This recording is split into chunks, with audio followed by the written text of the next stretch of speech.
Hello, and welcome back to Mystery of Raid. The following is the hero story of Riptide, the ranger hero introduced in Outsiders. As always, this story is the property of Legend Story Studios, and I'm here just to narrate it. This particular story was written by Edwin McRae and Rachel Reese, directed by Robbie Wen, and with illustrations from Henrik Linder. You can always find the written story at the Flesh and Blood TCG website, or to the link in the description. But now, please, enjoy the Riptide hero story. Riptide breaks the tension by squeezing the sore on his shoulders between thumb and forefinger. The pain shoots up his neck and into his skull, offering a momentary distraction. The sore gives with a satisfying pop, erupting ichor that streams down his bulky bicep and drips onto the corroded iron of his forearm. The pain recedes as Riptide wipes meat and mechanics clean with a cloth drenched in alcohol. He takes a swig from the bottle for good measure, relishing the pungent warmth as it passes down his throat. The waiting is always the hardest bit. After the concentration of design, the busy work of the build, the waiting stretches out, unbroken, like algae on the waters of the sea. The anticipation gnaws at his guts, impatience bites at his stiff back. He wishes the bloody prey would hurry and get caught. Then he can get moving again, on to the next project. Whether sailing or hunting, salvaging or inventing, Riptide is not a man who likes to sit still for long. A barge chugs by, laden with Teneton ore, bound for uplift to Metrix. His boat bobs in its wake, jerking at its mooring like an excited dog. Riptide sparked across the channel from his trap, in the shadow of a looming brick warehouse.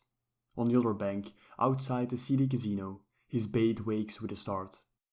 It only takes a moment for the pain to kick in, for the injured man to wail like a newborn in the wee hours.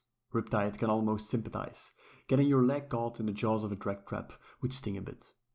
The stricken gangster tries to haul the jaws apart with his bare hands. They budge, only to snap back and pinch even tighter, blooding his fingers in the process. Riptide sighs, just another tug with brutality for brains. A good screamer though. As the boss predicted, the man's pitiful cries awaken the inhabitants of the casino. Lanterns are lit, the main door opens. Bleary-eyed henchmen spill out onto the street, fresh from whatever sack they drunkenly slumped into last night. Bald heads gleam in the lamplight. Snarling mouths reveal teeth filed to points. Tattooed hands brandish black-tack pistols. Most are bare-chested, showing off the scale and fin symbols of their piranha affiliation. They're angry from the rude awakening, ready to rumble. Easy pickings for the trap Riptide has set for them. With the streets so strewn with rubbish and their brains still foggy with grog, the piranhas fail to notice the lattice work of pins and tripwires Riptide laid out under the cover of darkness. With all the salvaging he's done in the dimmest reaches of the seat, he can see fine in the gloom. Like the rest of him, his peepers have adjusted to life in the pits, for better or worse. Amongst the filth and ferocity, he's made a home away from home. He sometimes dreams of the open sea, of his time on the Craven, trawling through those waves, plundering whatever the winds brought across their bow, chasing leviathans through the glittering icebergs of Tempest Straits, watching pirate hunters burn on Griever's Reef. It was a fine life, while it lasted. The first piranhas trip his wires as they move in to help their stricken comrade. Even from across the channel, he can hear the click and swoosh of his traps being triggered. A circular saw blade flies out of the shadows and takes the lead gangster's head clean off. It's with no small pride that Riptide notes the exactness of that decapitation. He pats the preserved heads that hang from his belt.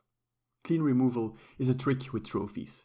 Can't be marrying the merchandise with sloppy workmanship. The next three piranhas lose their noggins in a similar fashion.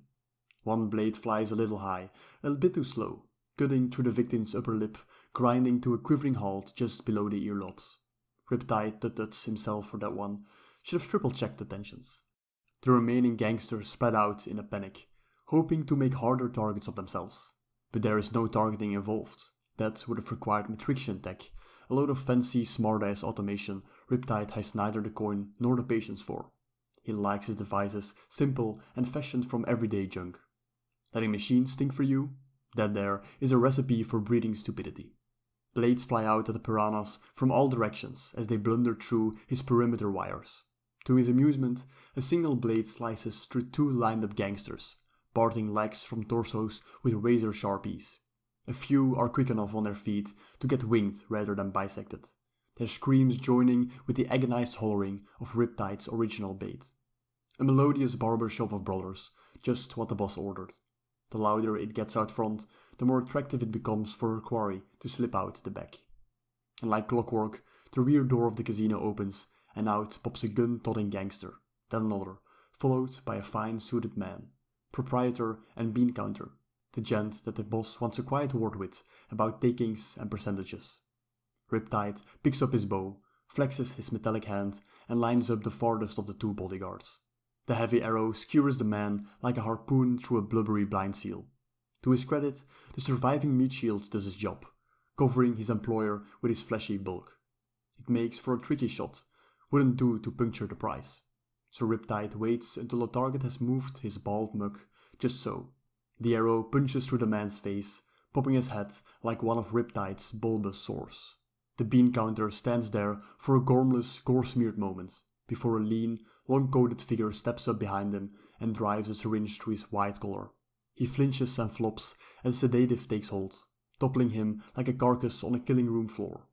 Other figures appear out of the closest alleyway, pushing a tumbril between them. They haul the suited gentleman onto the tray and carry him off into the half-light. The boss tucks her syringe into one of the many pockets in her coat, looks across the water at Riptide, and gives him a nod. Shrewd woman, that. Would have had her people watching him the whole time, to make sure he fulfilled his contract. He'd never dream of reneging on a deal, not with this boss. Every job challenges his ingenuity, and the weapons she asks him to design are more delightful to make as they are deadly to wield. Nor does he mind the air of mistrust. Part of him appreciates the attention. The slightest smile twists his mutilated face as he watches her stride off into the awakening morn. A productive start to what will be a rewarding day for all concerned. He sets down his bow, takes up his oar, and pedals across the channel. Blades to retrieve, trophies to claim, traps to tweak. No point in waiting about.